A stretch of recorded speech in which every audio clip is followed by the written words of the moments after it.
Hello, AGS allies and caregivers. You're listening to our podcast, The Rare Advocates, a caregiver-worthy and rare disease podcast brought to you by Aicardi-Goutieres Syndrome Advocacy Association, where we update you with the latest news, conversations around Aicardi-Goutieres and rare diseases.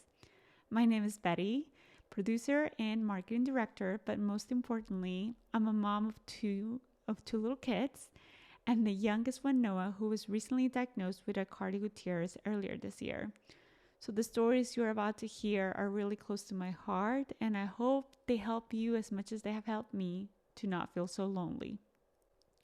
But before we get started on today's episode, I would like to give a special thanks to ecamm Live, who gifted us with this all-in-one live streaming and video production studio. With ecamm Live, video creation is easy, professional, and fully customizable.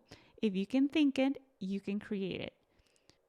And lastly, don't forget to join the conversation. We're now on all social media platforms. Be sure to subscribe and leave a comment or review wherever you're listening to us from. We're thankful you're here, and we hope this conversation today will help your journey. In today's episode, we have Annie, who will be sharing the story of their son, Sam, who was diagnosed with Aicardi-Goutieres. We'll be learning a little bit about the diagnosis, treatment obstacles, and present state. Thank you so much, Annie, for joining me today. It's great to see you, Betty. Thanks for having me. Yes, we're meeting for the first time, and I just want to say I really appreciate you taking time out of your day. I know with families, it's just we have very limited time, and we want to devote the time to our kids. So I'm really thankful you're here with me today. Yeah, well, I'm really grateful to the work that you're doing and to the work that the AGSAA is doing to really advocate for our kids and get them access to the treatment that they need. Annie, tell me a little bit about Sam. What would you like to share about Sam? Yeah, Sam is 3 and he is a super sweet, fun kid. Sam just started going to preschool this year and he loves music and dancing. He loves going down the slide in my lap. He has a little sister who he is very, very patient and loving with. And he's just the light of our lives. We couldn't love him more. That's so nice to hear. I wish I could meet Sam. Well, tell me a little bit about when he started his Aicardi-Goutieres treatment. Can you tell me a little about the treatment that he's on right now?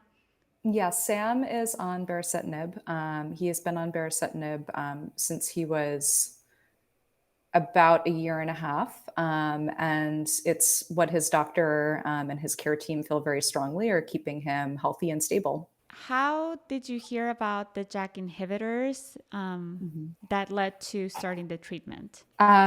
Sam was diagnosed through the team at Children's Hospital of Philadelphia, who had been running a clinical trial to determine if baricitinib and JAK inhibitors were effective in reducing disease severity and progression in kids with AGS. And when Sam was first diagnosed, it was right at the onset of COVID. And it was right at that time that the team at CHOP paused new enrollment in the trial. And as a parent, it was extremely scary and frustrating to discover that there was a treatment that my child needed that we could no longer access via this trial.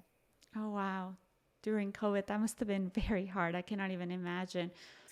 So that's when we began, what was a many months long odyssey of working with our insurance company and going through multiple denials to get him access to the drug.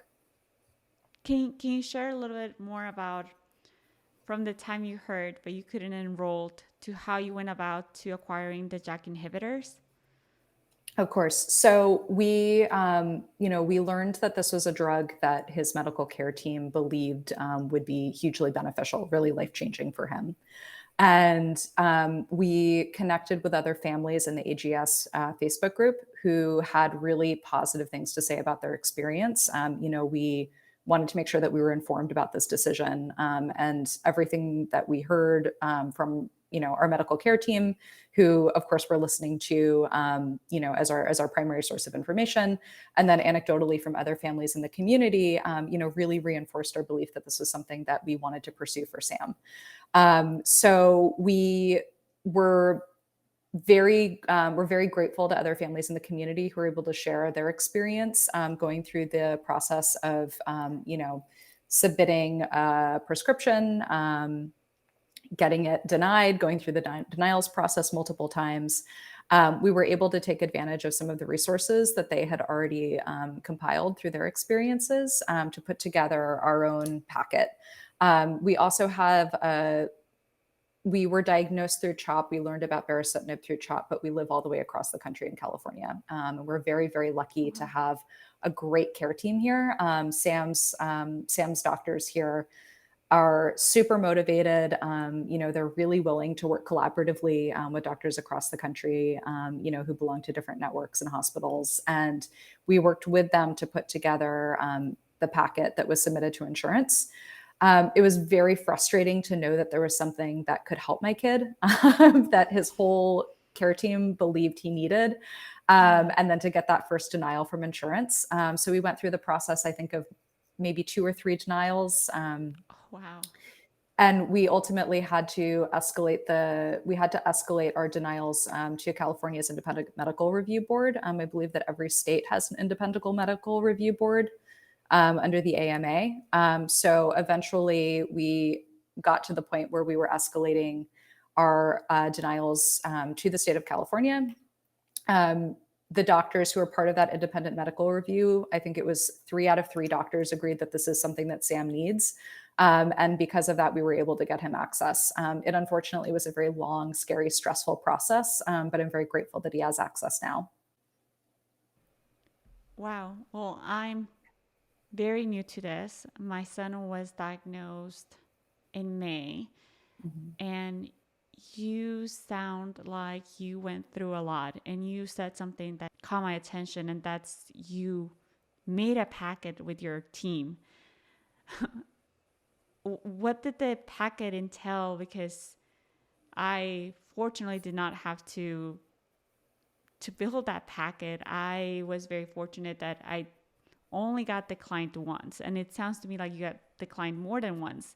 So for those who are newly diagnosed and don't know where to start and get declined once, can you share a little bit more about your experience and how the packet idea came about, and just share a little bit of knowledge so that you can encourage others to not give up?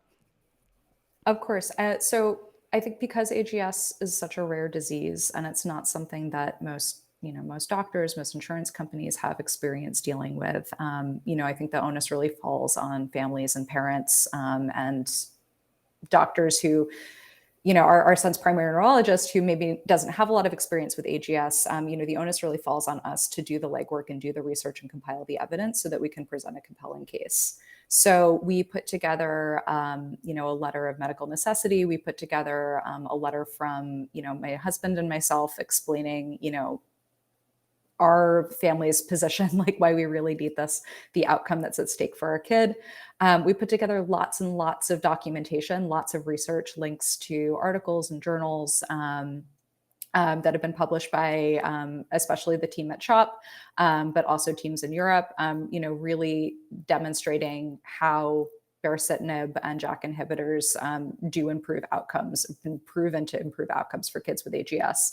A lot of this research had been compiled in bits and pieces by other families who have gone through this process together, who we connected with online. Once we had successfully gone through this process, what we did was we created a shared folder that other families can use to access this information. So it's all in one place. You don't have to spend maybe quite so much time logged into different medical journals and downloading things as we did. But I'm really grateful to the community that had already been compiling this research to make it a little bit easier for us to just gather it all into the same place. But you definitely, both you and your husband definitely made a 2.0 version or 3.0 version, because I don't know how many families contributed to this, and it's helping. It's helping other kids, and we're very appreciative of that. And how did that make you feel once you finally got the approval, once you finally started the treatment? How did that make you feel after all of this? So it is a huge relief to have a diagnosis, so we understand how we can best support our kid, and B, to have access to what is the only treatment that is proven to help outcomes for kids with AGS. Um, I will say that it is a constant source of stress, though, because this is a drug that is not FDA approved, which means that every time we change jobs, every time our insurance changes, every time, every year when we need to renew the prescription, we have to go through this process again. And knowing that there's something that's proven to help kids with AGS, knowing that there's a medication that my son needs to be healthy, and to live up to his potential, and knowing that we're going to have to fight for it at minimum every year, for the rest of our lives until this is FDA approved, is hugely stressful. Annie, so you mentioned that Sam was approved for the medication and that your team was very supportive in building the package, and then it was finally approved. So can you tell me a little bit more about how your family was able to afford this medication? Was it fully covered by insurance? What was your experience with affording this medication? So this is unfortunately an extremely expensive medication. It's not something that my family would have access to, if insurance didn't approve it. So that's why getting this FDA approved, so that we have a guarantee that it will be covered by insurance, is absolutely key for our families. Supporting a family member with a disability comes with a lot of different access issues. There are, physical access issues, navigating a built environment that's not designed for people with disabilities. And financial access issues are also a huge deal, whether it's modifications that we need to make our home accessible, to specialized equipment. These are things that, we're lucky to live in California, where there are a lot of resources to support people. But this medication is just it's completely out of reach, for a family to be able to just pay for out of pocket. That's why the insurance approval is really, really key, and that's why FDA approval is really what we need to guarantee access to this life-saving drug. I just started, so I'm definitely trying to wrap my head around, how long we're going to have to keep doing this for. Because how long has Sam been on the medication? You said he started at 1.5 years, correct? Yeah, he's been on it for about 2 years now. 2 years now. And during that time, we've had our private insurance changed through work once. So we had to go through the process then. We had to go through the process again when our prescription ran out. So we've had, at this point, we've had to go through this 3 times to initially get the access to the medication, and then twice through those changes. And, because we have, our insurance is through work and our jobs change. And even if our jobs don't change, sometimes our employers change insurance. This is something that we're going to have to continue going through again and again and again until it's FDA approved. Yes, yes. Can you share with me a little bit of how maybe not mention the symptoms, but how has Sam improved since receiving the medication? Yeah. So Sam is currently stable, and he's comfy, and he's happy, and he is doing great. He loves going to school. He loves hanging out with his family on the weekends, and he's just a happy little 3-year-old, like living his best life. And we just will do anything that we possibly can to keep him stable, happy, comfy, and anything that we can do to help him reach his potential. You just described the 3 words that every parent wants to hear, especially if it's a medical complex kid. And that's, we want to see them smile. We want to be able to see them go to sleep comfortably. and just, enjoy as much as they can. And I know maybe before my son, I took those things not lightly, but, I didn't treasure them as much as I do now. So hearing that Sam is doing is stable, and, the way you're describing him makes me happy because it makes me think of my son too, since he's on the medication. So I'm very happy from the bottom of my heart that Sam's doing well. If you could share any words of wisdom to just any parents that just received the news yesterday or today that their son has AGS, what could you share with them? What would you like to share with them?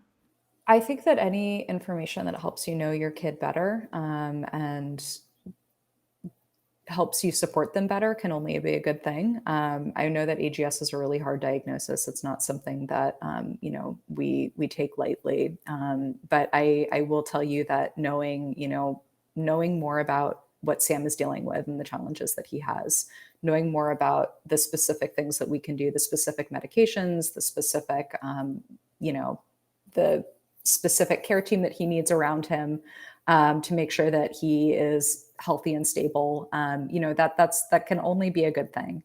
And we were really sad when Sam was a baby because he was having a really hard time and he was really sick. And it was really hard to picture what our family's future was going to look like. But we are just having a blast now. He is the most delightful little kid. He's a total ray of sunshine. And we're at a place now where, because he has the treatment that he needs, because he has the care team in place that he needs, because he is happy and stable, we're really doing well as a family. I just felt like you just gave me some really good advice, Annie. So thank you so much. I needed to hear that. And then what about pharmaceuticals? What would you like to tell those who work in the drug industry? It is so difficult as a parent to know that there is something that your kid needs that you can't have access to. If there is anything that we as a community can do to advocate and get our kids access to the drugs that are medically proven to help them, I think every parent in this community wants to do that.